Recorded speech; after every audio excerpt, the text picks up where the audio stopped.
आज की इस सभा में जो सबसे कठिन काम है वो मुझे दिया गया है। मैं देख सकता हूँ कि मेरे अनेक साथी सामने बैठे हुए हैं और पिछले कई वर्षों से अंग्रेजी पत्रकारिता करने के बाद हिंदी में अपने आप को अभिव्यक्त करना मैं काफ़ी कठिन पा रहा हूँ। बहरहाल जो कुछ मैं कह पाता, जो सबसे महत्वपूर्ण चीज़ थी वो डॉक्टर वाजपेयी ने कही और अक्सर धन्यवाद ज्ञापन में वही पंक्ति कही जाती है। जो राइट बंधु की बात उन्होंने कही कि एक भाई ने ये कह दिया कि दूसरे भाई कहते हैं और दूसरे ने ये कह दिया कि जो कहना था पहले वाले ने कह दिया था। लेकिन ये जो सभा है और जो कुछ अब तक इस सभा में हुआ है और जो चीज़ें उभर के आई हैं, दो तीन चीज़ें मैं को रेखांकित करना चाहूँगा मैं, और उसके बाद धन्यवाद ज्ञापन। एक तो ये है कि कविता मरी नहीं है।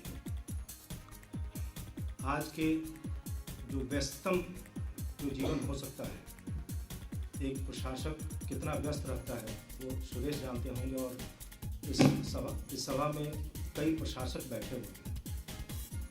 प्रशासक इतना व्यस्त रहते हुए भी अगर समय निकाल पाता है साहित्य के लिए, और साहित्य के भी उस विधा के लिए जिसमें संवेदनशीलता जिसकी पहली शर्त है,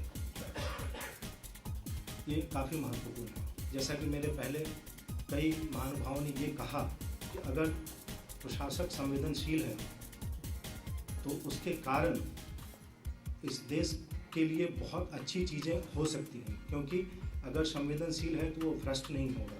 अगर संवेदनशील है तो वो जनता की समस्याओं को बेहतर तरीके से समझ सकता है, उसके लिए समाधान प्रस्तुत कर सकता है। एक और चीज़ जो आज के व्यस्ततम जीवन में, और जबकि बाज़ारवाद और उपभोक्तावाद इतनी तरह से हमारे जीवन के हर एक पहलू पर असर कर रहा है, वैसी स्थिति में आज के इस शरद शाम को इतनी भारी संख्या में लोग, पूरा सभागार भरा हुआ है, सारे लोग समय निकाल कर आए हैं, ये भी इस बात की गारंटी है कि कविता मरी नहीं है और लोग आज भी साहित्य में रुचि ले रहे हैं।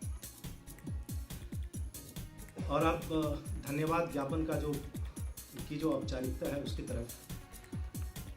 सबसे पहले नमिता जी ने सुरेश की कई कविताओं का पाठ कर हमें बताया कि इस संग्रह में किस तरह की कविताएं हैं, और उनकी पहली लाइन जो कि कविता संग्रह के शीर्षक को लेकर था कि देह की भाषा और न जाने अंदर में किस तरह की कविताएं होंगी, और उसके बाद जो लोगों में जो हंसी का माहौल बना, उससे सभा की शुरुआत इस तरह की हुई कि अंत तक, और अब तक मैं देख सकता हूँ कि सबकी इस सभा में रुचि बनी हुई है। डॉक्टर वाजपेयी ने एक चीज़ कही कि शिल्प की बात। कई मेरे मित्र हैं जिनको पता है कि मैं भी कुछ लिखता हूँ।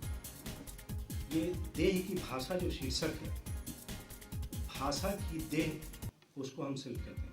आप किस तरह से उसका इस्तेमाल करते हैं शब्दों का, आप जिस तरह से कहानी लिखते हैं, कविताएं अलग ढंग से लिखते हैं या गज़लें अलग ढंग से लिखते हैं, सबका एक ग्रामर है और वो व्याकरण और उसको साधने की बात, और इसमें जो कहें कि पराकाष्ठा होती है, जिसको एकदम से जब पूरी तरह साध लेते हैं आप, तब शायद बहुत बेहतर चीज़ें आती हैं। लेकिन जो कुछ सुरेश ने पहले संग्रह में हासिल किया है, जैसा कि सारे वक्ताओं ने कहा, वो बहुत बड़ी चीज़ है। और डॉक्टर नामवर सिंह ने तो ये कहा कि अब आपको इसको सस्टेन करना है। आप ये जो कुछ आपने हासिल किया है, जो ऊंचाई आपने हासिल की है, उसको आप सिर्फ सस्टेन करें। मैं समझता हूँ कि अगर उस ऊंचाई पे पहुँच चुके हैं अभी के पहले प्रयास में, तो आगे वो शायद इससे ऊपर जाएंगे, इससे आगे जाएंगे। और मैं डॉक्टर नामवर सिंह जी का बहुत बहुत धन्यवाद करना चाहूँगा, जिन्होंने कि ये चीज़ जो एक कवि में और उसके पहले संग्रह से जो चीज़ सामने आई है, उसको उन्होंने, जो उनकी नज़र है काफ़ी पारखी है, हम सारे लोग जानते हैं कि साहित्य जगत में उनका कितना नाम है। उन्होंने ये चीज़ पकड़ी है और इसको रेखांकित किया है हम सबके सामने।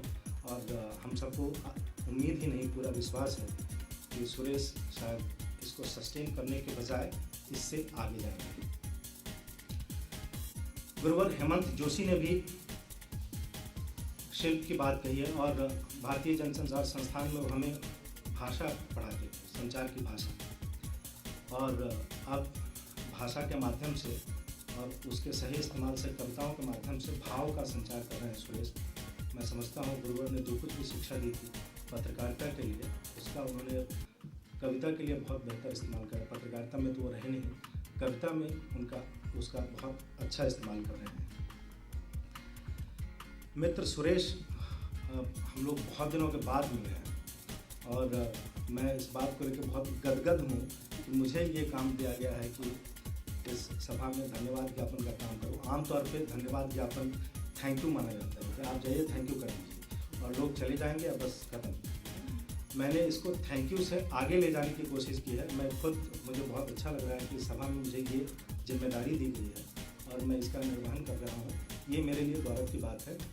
और अगर पहले संग्रह में आप यहाँ तक पहुँचे हैं, आपसे उम्मीद है कि आप बहुत जल्द दूसरे संग्रह के साथ आएंगे और आप जो गति आपने हासिल की है, जो मुकाम हासिल किया है, उससे आगे जाएंगे और इससे भी बेहतर सभा का आयोजन होगा और हम सभी दोबारा यहाँ इकट्ठा होंगे और इसको हम फिर से एक समारोह की तरह मनाएंगे।